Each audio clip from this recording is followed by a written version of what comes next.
T-minus 31 seconds. The handoff to Atlantis' onboard computers has occurred.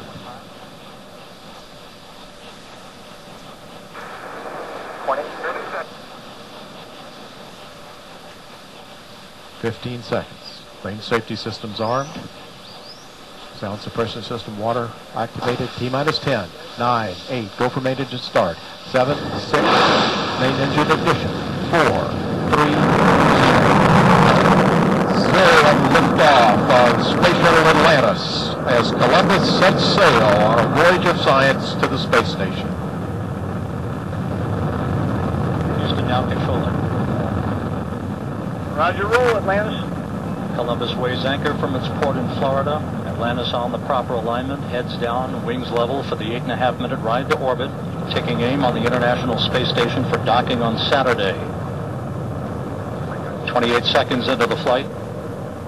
The 3 liquid fuel main engines soon will throttle back to 72% of rated performance, going in the bucket, reducing the stress on the shuttle as it breaks through the sound barrier. Atlantis 3 miles in altitude, 7 miles downrange.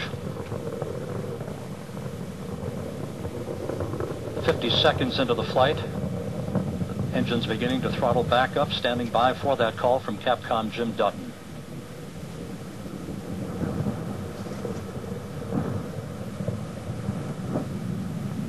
Atlantis, go at throttle up. Atlantis copies, go at throttle up.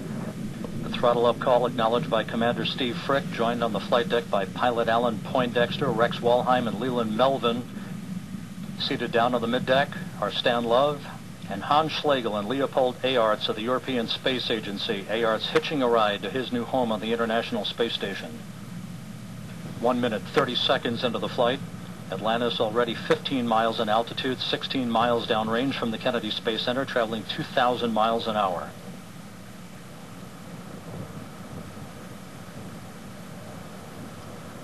Three good main engines, 3 good fuel cells, 3 auxiliary power units, all functioning normally. Standing by for solid rocket booster separation.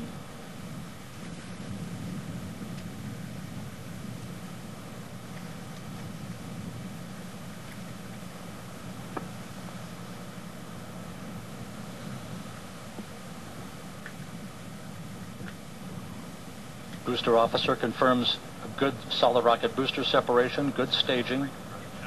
Guidance now converging, the onboard computers commanding the main engines to swivel, aiming Atlantis for its precise keyhole in space for main engine cutoff. And the propulsion officer reports the orbital maneuvering system engines have ignited, providing Atlantis with that extra burst of power for the next 2 minutes, assisting the shuttle and its crew on their climb to orbit. 2 minutes, 40 seconds into the flight. Atlantis 41 miles in altitude. 2 engine towel. Atlantis copies, 2 engine towel. That call from Capcom Jim Dutton to the crew indicating that if we lost 1 main engine right now, we would have enough energy to reach our transoceanic abort sites, but we have 3 solid main engines along with the auxiliary power units and the fuel cells. At the 3-minute mark into the flight, Atlantis 47 miles in altitude, 87 miles downrange, traveling almost 4,000 miles an hour. Atlantis flying on the singular power of its 3 liquid fuel main engines, draining a half a ton of fuel per second from the fuel tank. Coming up shortly on the point of negative return, where the shuttle will,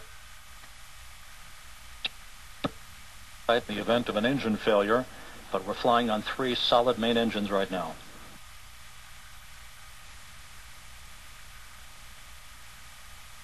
3 minutes, 40 seconds into the flight, Atlantis 127 miles downrange from the Kennedy Space Center, approaching the 5,000 mile an hour mark.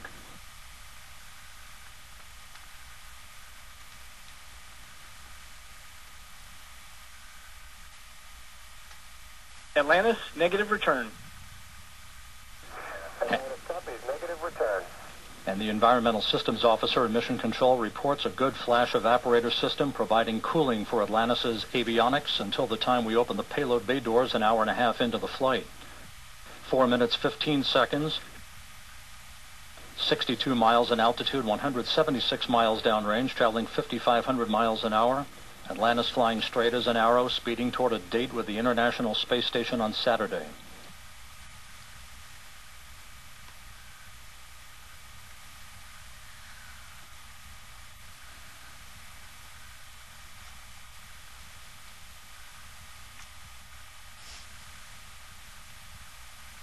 With all systems looking very good, Atlantis approaching the 5-minute mark into the flight.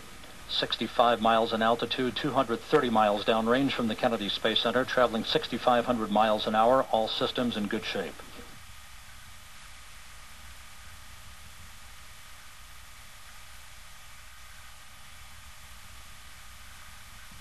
Atlantis, press to ATO.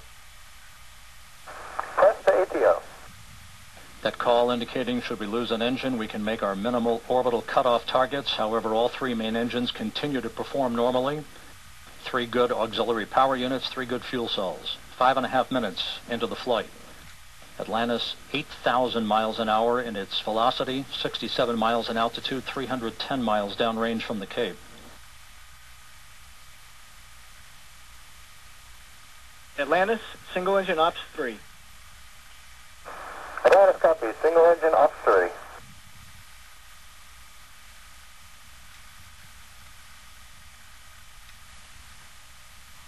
Beginning to roll to a heads-up position now. Atlantis' computers commanding the main engines to swivel. Rolling to the heads-up position provides Atlantis with more favorable communications through the tracking and data relay satellite system heading toward orbit. Atlantis, single engine Zaragoza 104. Single engine Zaragoza 104. Atlantis, press to MECO. Press to MECO. That call from Capcom Jim Dutton to Commander Steve Frick indicating that should we lose a main engine now, we have enough velocity to reach nominal orbital cutoff targets. However, we're flying on 3 good main engines. All the other systems in good shape as well. Your shutdown plan is nominal. You are go for the plus X, go for the pitch. Copy. Atlantis copies. Nominal shutdown plan. Go for the plus X. Go for the pitch. Less than 2 minutes of powered flight remaining. Atlantis now 498 miles downrange from the Kennedy Space Center, traveling 11,000 miles an hour.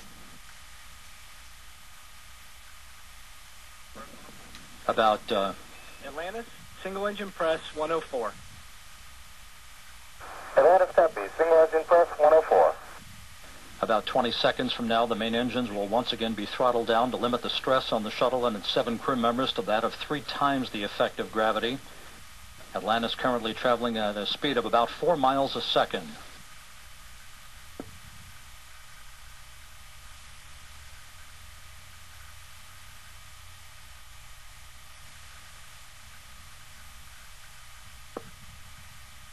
Main engines now being throttled back.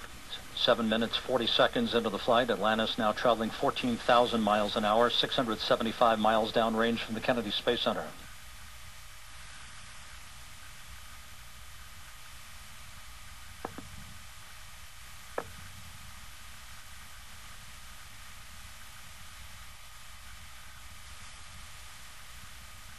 As Atlantis enters its preliminary orbit, it will do so at a velocity of 17,500 miles an hour.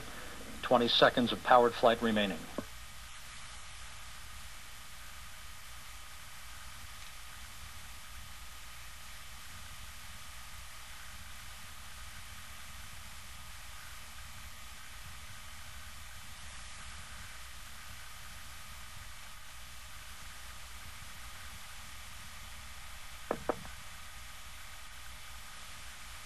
Booster officer confirms main engine cutoff, now standing by for the commands for external tank separation.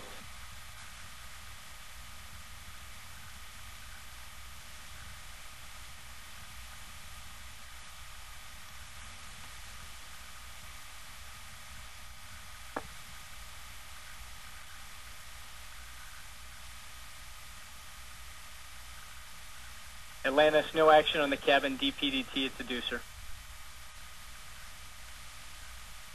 Copy. No action. Spectacular view of Atlantis separating from its external tank. Atlantis now in its preliminary orbit. The Columbus module, Europe's new science center in space. Nominal MECO, OHMS 1 is not required.